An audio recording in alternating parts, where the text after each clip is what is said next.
সরকার চাকরি দেবে এটা দেশের জন্য ভালো না, ইকোনমির জন্য ভালো না। আমি যতটুকু ইকোনমিক্স বুঝি, আমি ইকোনমিস্ট নই, বাট আমি প্র্যাকটিশনার, বিকজ আমি IB এর স্টুডেন্ট, আপনারা জানেন। সো আমি প্র্যাকটিশনার, প্রাইভেট সেক্টরে ছিলাম। সুতরাং সরকারি চাকরি কোনো ভালো খবর না। কেননা সরকারি চাকরি মানে একটু আগে যেটা ইঙ্গিত করছিলেন আবু আহমেদ ভাই, সেটা হলো আমাদের এক্সপেন্ডিচার বেড়ে যাওয়া। সরকারি চাকরি মানে বেতন দিতে হবে, সরকারি চাকরি মানে, আর এক্সপেন্ডিচার যদি বাড়ে, এক্সপেন্ডিচারের টাকা কোত্থেকে আসবে? আপনার আমার ট্যাক্সের পয়সা থেকে এক্সপেন্ডিচারের পয়সা আসবে। কাজে সরকারি চাকরিটা শুনতে ভালো লাগে ফর পলিটিক্যাল স্লোগান, কিন্তু আমি অ্যাজ এ প্র্যাকটিশনার ইকোনমিস্ট আমি ভয় পাই সরকারের চাকরি। চাকরি দেবে প্রাইভেট সেক্টর, চাকরি দেবে কৃষিখাত, চাকরি দেবে সেবা খাত, চাকরি দেবে ইন্ডাস্ট্রি। বাংলাদেশে যে স্ট্যাটিস্টিক্স আমরা দেখি, এটা কতটা রিলায়েবল? আমার প্রথম প্রশ্ন। আমি সরকারে ছিলাম এক সময়, আপনারা জানেন, বহু আগে। আমি তো প্রায় অ্যানশিয়েন্ট এখন। তো আমার সিনিয়র এখানে শুধু আবু আহমেদ ভাইকে দেখতে পাচ্ছি, আমার সিনিয়র, আর কেউ বোধহয় আপনারা আমার সিনিয়র না। তো সেই হিসেবে সরকারে ছিলাম, কিন্তু বিশেষত শেখ হাসিনার 15 বছরের ফ্যাসিস্ট আমলে স্ট্যাটিস্টিক্স নিয়ে যা করা হয়েছে, এটা আবু আহমেদ ভাই খুব ভালো করে জানেন। আমার মনে হয় আখতারুজ্জামান সাহেবও খুব ভালো করে জানেন যে জিডিপি গ্রোথের নামে জিডিপি হিসাব যেভাবে করা হয়েছে, কিভাবে বেশি দেখানো হয়েছে। তার একটা এক্সাম্পল আমি আপনাদেরকে দেই, সেটা এডুকেশন থেকে দেই। 90% পাস ম্যাট্রিক, ইন্টারমিডিয়েট, SSC HSC-তে 90%। কি golden GPA 5, golden GPA, lakh lakh. এবং এগুলো কিভাবে করা হয়েছে, এখানে অনেক শিক্ষক উপস্থিত আছেন, তারা ভালো করে জানেন, আমার চেয়ে তাদের ভালো জানার কথা। আমি জানি, আমাকে শিক্ষকরা বলেছেন যে তাদেরকে নির্দেশ দিয়ে দেওয়া হতো যে কোনো মানুষকে, কোনো ছাত্রছাত্রীকে ফেল করানো যাবে না। এবং তাদেরকে বলে দেওয়া হতো যে প্রত্যেক বছর 10 to 15% গোল্ডেন জিডিপি বেশি দেখাতে হবে। এটা নির্দেশ থাকতো আগে থেকেই। তো এটা করে আমাদের এডুকেশনের কি অবস্থা করা হয়েছে আপনারা ভালো করেই জানেন এটা। তো স্ট্যাটিস্টিক্সের এক্সাম্পল দেওয়ার জন্য আমি এই পরীক্ষায় পাশের হার এবং এই গোল্ডেন জিপিএর প্রসঙ্গ তুললাম। কিন্তু আমার ব্যক্তিগত ধারণা, আমাদের প্রত্যেকটা সেক্টরে আসলে স্ট্যাটিস্টিক্সের এই অবস্থা। যেমন আবু আহমেদ ভাই ব্যাংকিংয়ের কথা বলছিলেন, আমি মনে করি বাংলাদেশে যদি প্রত্যেকটা ব্যাংকে আজকে ইন্ডিপেন্ডেন্ট অডিট করানো হয়, তাহলে 80% ব্যাংককে বলা হবে তাদেরকে দেউলিয়া ঘোষণা করতে হবে, যদি ইন্ডিপেন্ডেন্ট অডিট করানো হয়। কারণ তাদের যে পরিমাণ কি বলে ওটাকে, ডিফল্টেড লোনের পার্সেন্টেজ আছে, সেটাকে যেভাবে তারা হাইড করে, সেটা আমিও জানি, আমি প্রাইভেট সেক্টরে ছিলাম, এবং আবু আহমেদ ভাইও জানেন যে এগুলো কিভাবে করা হয়। তো সুতরাং আগে প্রয়োজন ছিল আমাদের প্রকৃত স্ট্যাটিস্টিক্সটা ঠিক করা, যে আসলে আমাদের কত জিডিপি, আমাদের আসলে জিডিপি সাইজ কত গ্রোথ হচ্ছে, এগুলো জানা দরকার। এবং আমি আশা করেছিলাম যে আগের সরকার, যেটা ইন্টারিম গভর্নমেন্ট ছিলেন ডক্টর ইউনূসের, তারা এ ব্যাপারে ইনিশিয়েটিভ নেবেন, তারা নিতে পারতেন। দেওয়ার নন পলিটিক্যাল গভর্নমেন্ট, কিন্তু তারা নিতে পারেন নাই, সময় কম ছিল। আবার এটা নিলে একটু সমস্যা আছে, কারণ এখন যদি আজকে সবগুলো ব্যাংকের আমরা সত্যিকারের ফাইন্যান্সিয়াল হেলথ আমরা জেনে ফেলি এবং এগুলো আমরা প্রকাশ করে দেই, তাহলে আবার জনগণের কনফিডেন্স চলে যাবে। এটা বাস্তবতা। কনফিডেন্স চলে গেলে তখন ব্যাংকিং সেক্টর চালানোই মুশকিল হয়ে যাবে। এটা আমার মনে হয় বাংলাদেশ ব্যাংকও খুব ভালো করে জানে যে আসলে অডিট করলে কি অবস্থাটা হবে। কিন্তু তারপরেও আমি মনে করি যে বেসিক যেগুলো, যেমন জিডিপি কত, জিডিপি সাইজ কত, গ্রোথ কত হচ্ছে, এগুলো জানার জন্য আমাদের স্ট্যাটিস্টিক্সটাকে একটু সঠিক করা দরকার। তো সে ব্যাপারে এই গভর্নমেন্ট চাইলে, because they are elected government, তাদের ম্যান্ডেট আছে, তারা চাইলে এই কাজটা করতে পারে। এটা গেল একটা কথা আমার বাজেট নিয়ে ফার্দার আলোচনা করার আগে। তারপরে আমরা আসলে প্রধানত জিডিপি নিয়ে বেশি কথা বলি, যে জিডিপি কত হলো, জিডিপি গ্রোথ কত হলো, এবং গ্রোথের ফিগার নিয়ে বিভিন্ন সরকার যারা থাকে তারা ক্রেডিট নিতে চায় যে আমাদের সময় এত জিডিপি গ্রোথ হয়েছে, কিন্তু আমি ব্যক্তিগতভাবে যেটা মনে করি যে জিডিপি গ্রোথের চাইতে আমার কাছে ইম্পর্টেন্ট হচ্ছে ডিস্ট্রিবিউশন অফ ওয়েলথ। যে সম্পদ আমার কাছে আছে সেই সম্পদের ডিস্ট্রিবিউশনটা কি হচ্ছে। এখন জিডিপির কথা বলতে বলতে বাংলাদেশ স্বাধীন হওয়ার পরে 50 বছরের বেশি পার হয়ে গেছে, অর্ধ শতাব্দী আমাদের চলে গেছে। এই পিরিয়ডে আমরা যদি প্রকৃত অর্থে আমরা দেখি যে কার হাতে কত সম্পদ আছে, আমরা দেখতে পাবো যে সমাজের উচ্চ শ্রেণী যারা maybe 10% of the highest income গ্রুপের কাছে 50%-এর বেশি ওয়েলথ তাদের হাতে পুঞ্জীভূত হয়েছে গত 50 বছরে। আর সমাজের নিম্নতম অংশে যদি আমরা আসি তাহলে হয়তো দেখব যে যারা ইনকাম লেভেলে লাস্ট 30% তাদের হাতে দেখা যাবে হয়তো ন্যাশনাল ওয়েলথের 10%ও তাদের হাতে নাই। এটাই হচ্ছে রিয়ালিটি।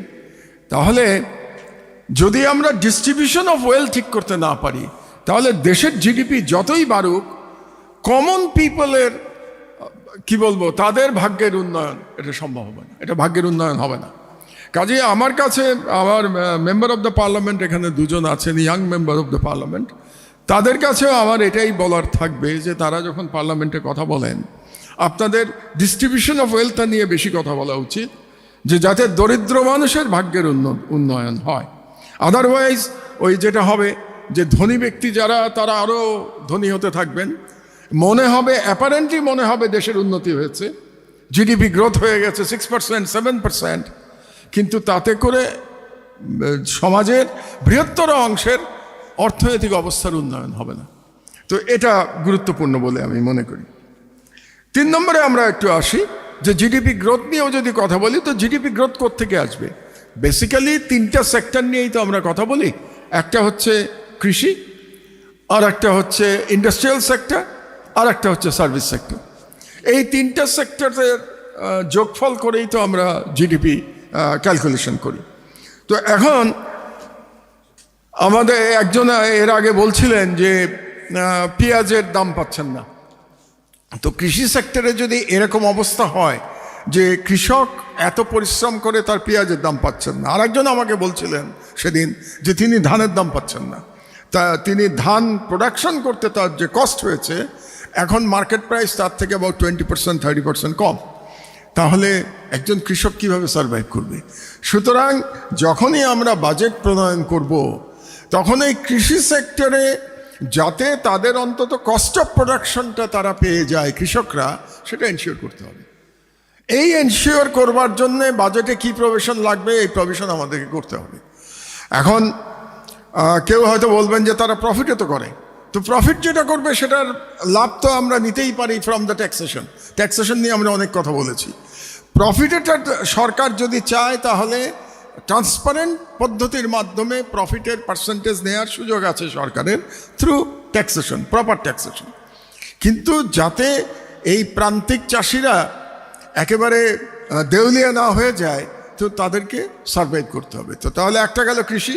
সো কৃষিটাকে আমাদের 1 নম্বর হচ্ছে এনশিওর করতে হবে যে কৃষক যাতে মিনিমাম তার কস্ট অফ প্রোডাকশন তারা পেয়ে যায়, তার একটা পলিসি আমাদেরকে নিতে হবে। 1, 2 এক্সপোর্টে আমরা যদি আসি, ইন্ডাস্ট্রিতে যদি আসি, দুর্ভাগ্যজনকভাবে আবু আহমেদ ভাই হয়তো আমার সাথে একমত হবেন যে গত সরকার বলতে আমি শেখ হাসিনার রেজিমের কথা বলছি, কারণ ইন্টারিম সরকার তো মাত্র 1.5 বছর ছিল, কাজে তার পারফরমেন্স নিয়ে খুব বেশি আলোচনা করবার নাই আসলে, টু বি ভেরি ফ্র্যাঙ্ক। এই সরকারের সময় আসলে আমরা এমপ্লয়মেন্টের জন্য যে ইনভেস্টমেন্টের কথা বলে আসছি সারা জীবন, আমি এক সময় বিওএ চেয়ারম্যান ছিলাম, আপনারা জানেন, আজ থেকে 20 বছর আগে। তো আমরা যেটা বলতাম যে কোয়ালিটি ইনভেস্টমেন্ট বাংলাদেশের জন্য কোনটাকে বলতাম আমরা, যেখানে এমপ্লয়মেন্ট জেনারেশন হবে। যে আমরা এভাবে হিসাব করতাম যে পার ডলার ইনভেস্টমেন্ট করে যেখানে ম্যাক্সিমাম এমপ্লয়মেন্ট জেনারেশন হবে, বাংলাদেশের মতো যেখানে জনসংখ্যা এত বেশি, তার জন্য ওই ইনভেস্টমেন্ট হচ্ছে কোয়ালিটি ইনভেস্টমেন্ট। তো শেখ হাসিনার আমল যদি আমরা 15 বছর চিন্তা করি অ্যান্ড অ্যানালাইজ করি, তাহলে আমরা দেখব যে সেখানে দুর্নীতি করবার জন্যে মেগা প্রজেক্ট হয়েছে, কিন্তু কোয়ালিটি ইনভেস্টমেন্ট হয় নাই। এবং ইন্ডাস্ট্রিয়াল গ্রোথ সর্বনিম্ন ছিল, ইন্ডাস্ট্রিয়াল গ্রোথ হয়ই নাই। তো ইন্ডাস্ট্রিয়াল গ্রোথ যদি না হয় তাহলে আপনার এমপ্লয়মেন্ট হওয়া সম্ভব না। এমপ্লয়মেন্টের বাংলাদেশে বেসিক্যালি দুটো মেজর জায়গা, একটা কৃষি খাত আর একটা হচ্ছে আপনার ইন্ডাস্ট্রিয়াল খাত। তো ইন্ডাস্ট্রি যদি না টিকে আপনি এমপ্লয়মেন্ট করতে পারবেন না। গভর্নমেন্ট পলিটিক্যালি বলতে পারে আমি 1 কোটি লোক 2 কোটি লোককে চাকরি দেবে, গভর্নমেন্ট কোনোদিন চাকরি দেয় না, চাকরি দেয় প্রাইভেট সেক্টর। গভর্নমেন্ট কত চাকরি দেবে? এবং গভর্নমেন্ট চাকরি দেওয়াটা কোনো ভালো নিউজ না। কিন্তু আমি এটাও আপনাদেরকে বলি, সরকার চাকরি দেবে এটা দেশের জন্য ভালো না, ইকোনমির জন্য ভালো না। আমি যতটুকু ইকোনমিক্স বুঝি, আমি ইকোনমিস্ট নই, বাট আমি প্র্যাকটিশনার, বিকজ আমি IB এর স্টুডেন্ট, আপনারা জানেন। সো আমি প্র্যাকটিশনার, প্রাইভেট সেক্টরে ছিলাম। সুতরাং সরকারি চাকরি কোনো ভালো খবর না। কেন না? সরকারি চাকরি মানে একটু আগে যেটা ইঙ্গিত করছিলেন আবু আহমেদ ভাই, সেটা হলো আমাদের এক্সপেন্ডিচার বেড়ে যাওয়া। সরকারি চাকরি মানে বেতন দিতে হবে, সরকারি চাকরি মানে, আর এক্সপেন্ডিচার যদি বাড়ে, এক্সপেন্ডিচারের টাকা কোত্থেকে আসবে? আপনার আমার ট্যাক্সের পয়সা থেকে এক্সপেন্ডিচারের পয়সা আসবে। কাজে সরকারি চাকরিটা শুনতে ভালো লাগে ফর পলিটিক্যাল স্লোগান, কিন্তু আমি অ্যাজ এ প্র্যাকটিশনার ইকোনমিস্ট আমি ভয় পাই সরকারের চাকরি। চাকরি দেবে প্রাইভেট সেক্টর, চাকরি দেবে কৃষি খাত, চাকরি দেবে সেবা খাত, চাকরি দেবে ইন্ডাস্ট্রি। দুর্ভাগ্যের বিষয় হলো এক্সপোর্ট কমে যাচ্ছে, that's a bad sign. Export কমে যাওয়ার অনেক কারণ আছে, তার মধ্যে একটা বেসিক কারণ হলো যে আমরা গত 20-25 বছরে আমরা এক্সপোর্ট বাস্কেটটাকে ডাইভার্সিফাই করতে পারি নাই। তো এক্সপোর্ট বাস্কেট যদি আমি ডাইভার্সিফাই করতে না পারি তাহলে আমার এক্সপোর্ট করতে হবে, কেমনে পারবে এক্সপোর্ট? শুধু গার্মেন্টস বিক্রি করে আর কতদিন আমি কম্পিট করতে পারবো? তারপরেও দুর্ভাগ্যজনকভাবে আমরা এখন ভিয়েতনামের কাছে হেরে যাচ্ছি RMGতে। এটা খুবই খারাপ কথা। RMG আমরা ভিয়েতনামের উপরে ছিলাম, এই ফাইন্যান্সিয়াল ইয়ারে আমরা ভিয়েতনামের নিচে নেমে গেছি। এটা যারা এখানে গার্মেন্টসের যদি কেউ থাকেন তিনি জানবেন যে আমি ঠিক কথা বলেছি। কারণ এর আগে এরকম ছিল ব্যাপারটা, চায়না 1 নম্বর, বাংলাদেশ 2 নম্বর, ভিয়েতনাম 3 নম্বর। আমরা এখন ভিয়েতনামের নিচে নেমে গেছি। It's a dangerous sign. তার মানে আপনার এক্সপোর্ট ইজ গোয়িং ডাউন। তো এক্সপোর্ট গোয়িং ডাউন, এক তো হচ্ছে আমার রেভিনিউ কমে যাচ্ছে, current deficit current account deficit একটা কথা আছে। তো কারেন্ট অ্যাকাউন্ট ডেফিসিট আমার বাড়বে যদি আমার এক্সপোর্ট কমে যায়, কারণ আমার ইনকাম কমে যাচ্ছে। শুধু রেমিটেন্স দিয়ে আমি কারেন্ট অ্যাকাউন্ট ডেফিসিট আমি সলভ করতে পারবো না, আমার এক্সপোর্ট লাগবে। তো এক্সপোর্ট কমে যাচ্ছে, তো এক তো হলো আমার কারেন্ট অ্যাকাউন্ট ডেফিসিট বাড়বে, 2 নম্বর হলো আমার এমপ্লয়মেন্ট কমে যাচ্ছে। কারণ এক্সপোর্ট কমে যাওয়া মানে আরও গার্মেন্টস ইন্ডাস্ট্রি বন্ধ হয়ে যাবে। যদি তারা এক্সপোর্ট করতে না পারে তাহলে আমার আরও কমে যাবে। সুতরাং এই গভর্নমেন্টের যেটা প্রায়োরিটি হওয়া উচিত সেটা হলো আমার এক্সপোর্ট বাড়তে হবে। তার জন্যে এখন যেগুলো RMG আছে সেটার কিভাবে বাড়ে এটা চিন্তা করতে হবে, এবং এক্সপোর্ট বাস্কেট ডাইভার্সিফাই করতে হবে। So that's a job, big job. এবং এটা যদি সরকার করতে পারে এটা বেটার দেন লেটস সে 10,000 লোককে সরকার চাকরি দিয়ে দিল। তার থেকে এটা অনেক বেটার হবে জাতির জন্যে যদি আমরা এক্সপোর্ট বাড়াতে পারি চাকরি দিয়েছে। আচ্ছা, এটা গেল এক্সপোর্টের ব্যাপারে। ট্যাক্স GDP রেশিও নিয়ে আমরা অনেক আলোচনা করেছি। আসলেই আমাদের ট্যাক্স GDP রেশিও কিন্তু লজ্জাজনক, এত কম। এই ট্যাক্স GDP রেশিও দিয়ে কোনো রাষ্ট্রের চলা সম্ভব না। কাজে ট্যাক্স আমার বাড়াতে হবে, কোন পদ্ধতিতে বাড়াতে হবে। আবার বললাম যে আজকে আমরা যেহেতু সময় নাই এই জন্যে আমরা সেক্টরাল ডিসকাশন করতে পারবো না, সেটা নিয়েও আলোচনা করতে পারতাম আমরা যে ট্যাক্স কীভাবে বাড়ানো সম্ভব, কিন্তু আজকে সেটার সময় নাই। কিন্তু বাড়াতে হবে definitely. Tax GDP ratio minimum আপনার ডাবল ডিজিটে তো যেতে হবে, ঠিক আছে? আমি বেশি পারবো না। ওই কোরিয়ার মতো একজন বললেন 30%, ওটাও দরকার নাই। আমরা আগে 10%-এ আসি, 10%-এ আসলে পরেই আমার মনে হয় অনেক উন্নতি হয়ে যাবে। আচ্ছা, এরপরে আমরা আসি ট্যাক্স GDPর সাইজ নিয়ে। GDPর সাইজ 9 লাখ কোটি টাকা শুনলে আমার ভয় লাগে। ভয় লাগে এই জন্যে যে আসলে কি 9 লাখ কোটি টাকা খরচ করবার সক্ষমতা আছে আমাদের? এটা খরচ করতেও কিন্তু একটা সক্ষমতা লাগে। খরচ তো এমন না যে এটা উড়িয়ে দিলাম, টাকা পেয়েছি আমি উড়িয়ে দিলাম, এটা তো খরচ না। আপনাকে খরচ করতে হবে, মানে হচ্ছে লিকেজ যাতে না হয়। আমাদের মেইন প্রবলেমটা কি? যে আমাদের ADP টাকা লিকেজ হয়ে যায়। বা ADP বলতে অ্যানুয়াল ডেভেলপমেন্ট প্রোগ্রাম বা annual development plan, annual development budget সেটার টাকা লিকেজ হয়ে যায়। আমরা যদি লিকেজটা আটকাতে পারি তাহলে পরেই দেখবো যে আমাদের ডেভেলপমেন্ট রেট অনেক বেড়ে গেছে। তো এখন যদি আমি আরও টাকা বাড়িয়ে দিই, আউটলে বাড়িয়ে দিলাম আমি, তো বাড়ালে কী লাভ হবে যদি লিকেজও বেড়ে যায়?